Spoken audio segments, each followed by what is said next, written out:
Terima kasih saudara, Anda masih bersama kami. Saudara, pengendara motor di Madiun tewas setelah tertabrak minibus dari arah belakang. Pengemudi minibus yang kabur usai kejadian akhirnya berhasil ditangkap polisi berdasarkan rekaman CCTV di sekitar lokasi kejadian. Kasus tabrak lari terjadi di Jalan Raya Madiun menuju Ponorogo, tepatnya di Desa Selambur, Kecamatan Geger, Kabupaten Madiun. Kejadian pada Minggu 14 Mei ini terekam kamera CCTV.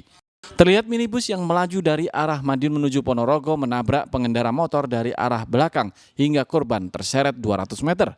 Bukannya berhenti, pengemudi minibus malah kabur.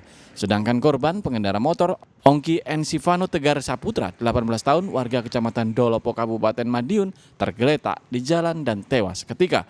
Mendapat laporan warga, polisi menggelar olah tempat kejadian perkara. Polisi juga memeriksa rekaman CCTV di lokasi kejadian. Saat itulah pengemudi minibus yang kabur diketahui dan akhirnya ditangkap di rumahnya. Pelaku adalah Adam Pamungkas, 18 tahun, warga Kecamatan Mangunharjo, Kota Madiun. Pelaku juga berupaya menghilangkan barang bukti dengan melepas dan mengganti plat nomor mobil ke bengkel. Untuk terduga pelaku diamankan di wilayah Madiun pada saat melaksanakan penyelidikan oleh rekan-rekan dari unit Laka.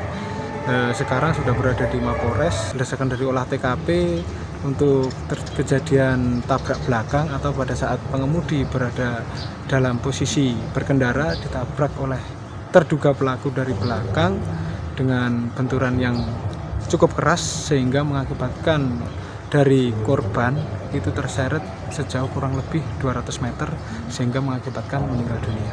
Tersangka dijerat Undang-Undang tentang Lalu Lintas dan Angkutan Jalan tahun 2009, ancaman hukuman hingga 3 tahun penjara. Dirgo Suyono melaporkan dari Madiun. Saudara, pencurian sepeda motor terjadi di areal kantor pengadaan barang dan jasa di Mojokerto. 1 dari 3 pelaku dengan cepat merusak kunci motor korban dan membawanya kabur. Pencurian motor terjadi di areal kantor pengadaan barang dan jasa di Jalan Raya Desa Sambiroto, Kecamatan Sooko, Kabupaten Mojokerto, Senin pagi. Dalam rekaman CCTV, nampak 3 pelaku yang mengendarai sepeda motor berhenti di parkir luar kantor. 1 pelaku turun sedangkan 2 pelaku lainnya duduk di atas motor untuk mengamati keadaan. Tak butuh waktu lama, pelaku berhasil merusak kunci motor korban dan langsung membawanya kabur. Pemilik motor adalah pelajar magang kerja. Menurut pegawai kantor, sebelumnya para pelaku sempat terlihat mondar-mandir di jalan sekitar lokasi kejadian. Ada 3 orang, dari awal itu kayaknya sudah pulang-balik di depan sini, terus kayaknya waktu itu sepi, nggak ada, waktu jalannya sepi, yang bertiga ini tadi berhenti di depan sini, terus yang satu itu turun, berusaha buat buka kunci motornya, karena waktu itu kayaknya motornya dikunci stang, berusaha buat buka, terus nggak lama kena, langsung dibawa. Itu berapa orang pelakunya? 3 orang. Yang 2 pakai helm sama masker, yang 1 cuma pakai topi. Itu berapa motor yang berada di depan itu, Mbak? Tadi yang pas kejadian itu ada 3 motor, yang diambil yang bagian tengah, yang sebelah tengah. Itu motor milik siapa, Mbak? Motor milik anak SD di sini. Kasus pencurian motor ini sudah dilaporkan korban ke pihak kepolisian. Dia Eko Purwoto melaporkan dari Mojokerto.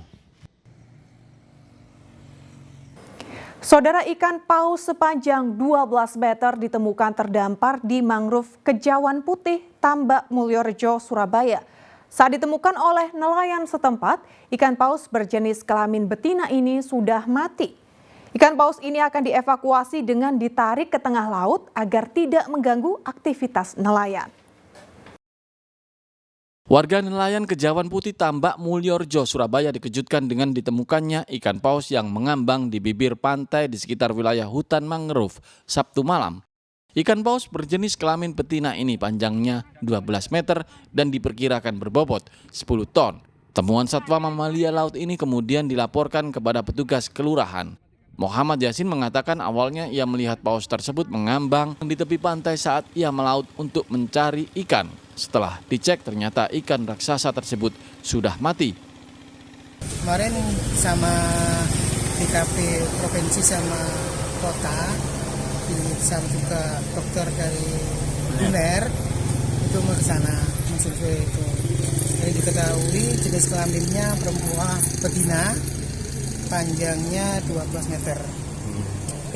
Kemudian usianya itu relatif masih muda karena untuk jenis paus Berlin ini bisa kalau sudah dewasa sudah mencapai 18 meter. Diperkirakan paus ini bermigrasi dari perairan Australia. Rencananya petugas terkait dan tim dokter dari UNER akan datang ke lokasi untuk memeriksanya. Dari Surabaya, Arif Purwanto melaporkan. Saudara, warga Trenggalek menemukan arca di pekarangan rumah saat menggali pondasi bangunan. Melihat cirinya diduga benda purbakala itu adalah arca Durga yang biasanya diletakkan di sekitar candi, sehingga diduga di wilayah itu ada bekas bangunan candi. Arca tersebut ditemukan oleh Slamet Riyadi di pekarangan rumahnya Desa Kamulan, Kecamatan Durenan. Benda purbakala itu ditemukan saat Slamet dan seorang pekerja menggali pondasi bangunan. Saat mencapai kedalaman 1 meter, penggalian terhalang sebuah batu. Setelah digali ke samping melingkar, tidak disangka benda tersebut adalah arca yang kemudian diangkat dan dilaporkan ke perangkat desa.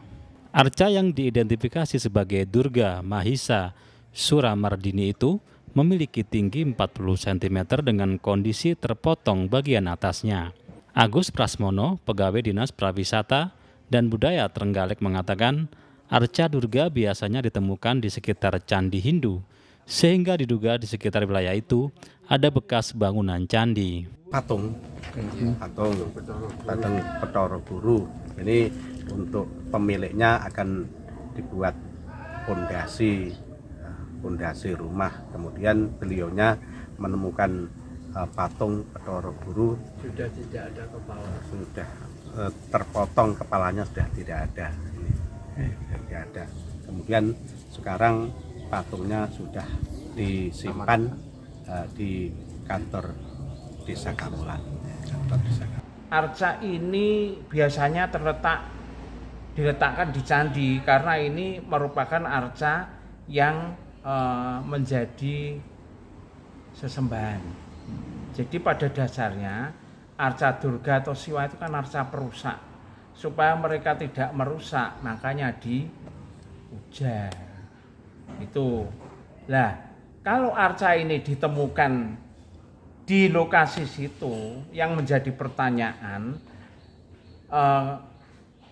diduga kuat bahwa di sekitar situ itu ada candi. Itu loh, ada candi. Saya kira kalau misalnya itu kena bencana alam ya, itu tidak jauh dari situ. Arca Durga itu kini disimpan pemerintah desa setempat untuk diteliti lebih lanjut. Belum bisa dipastikan dari era kerajaan mana benda purbakala itu berasal. Danu Sugendro melaporkan dari Trenggalek. Saudara, jika Anda penyuka wisata alam pegunungan, destinasi di Magetan ini bisa menjadi pilihan. Sebuah kampung di lereng Lawu dijuluki Nepal Van Java karena menyuguhkan pemandangan pegunungan nan sejuk dan segar. Suasana damai semakin terasa sebab warga kampung yang terdiri dari 2 agama sangat ramah dan hidup rukun.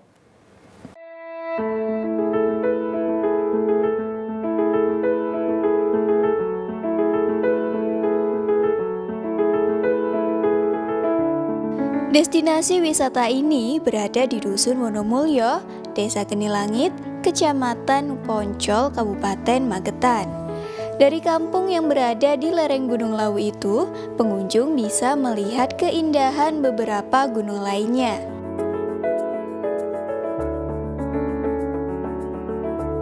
Lokasinya yang mirip pedesaan di wilayah Nepal yang dikelilingi gunung-gunung membuat destinasi ini dijuluki Nepal Van Java. Pemandangan indah dengan suasana sejuk dan asri membuat pengunjung betah berlama-lama di sini.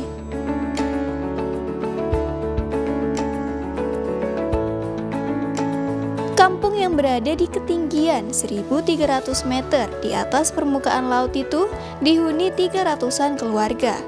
Meski warganya menganut 2 agama, yakni Islam dan Buddha, namun mereka hidup rukun berdampingan. Warga yang ramah ditambah suasana alam nan asri membuat nuansa kedamaian sangat terasa di destinasi wisata ini. Ya awalnya sih seru naiknya, terus abis dari atas, ngeri abis itu foto juga asik gitu. Gimana pemandangannya dari sini? Bagus banget, perfect pokoknya. Selain kita menikmati jalur wisata trail, capek, lelah, lesu, dengan kita beristirahat di sini mengurangi kecapeannya di sini dengan melihat pemandangan yang luar biasa, indahnya. Jadi terbayarkan ya? Terbayar penuh pokoknya, itu luar biasa pokoknya. Selain view wilayah kampung sini pemandangannya bagus, ini sementara alhamdulillah masyarakat sini guyup rukun. Jadi di bawah ini warga sini ada sekitar 300 lebih kakak, dan di sini ada 2 agama, yaitu Islam sama Buddha.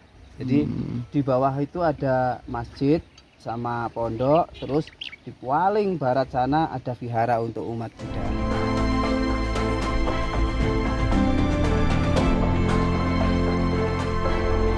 Untuk bisa menikmati Nepal Van Java, pengunjung cukup membayar parkir kendaraan saja di lokasi sebesar Rp5.000.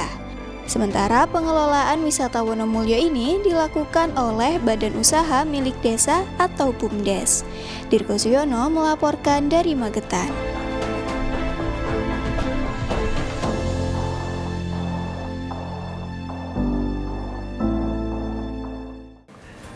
Ya, saudara, informasi tadi sekaligus menjadi akhir perjumpaan kita dalam liputan 6 daerah Jawa Timur kali ini.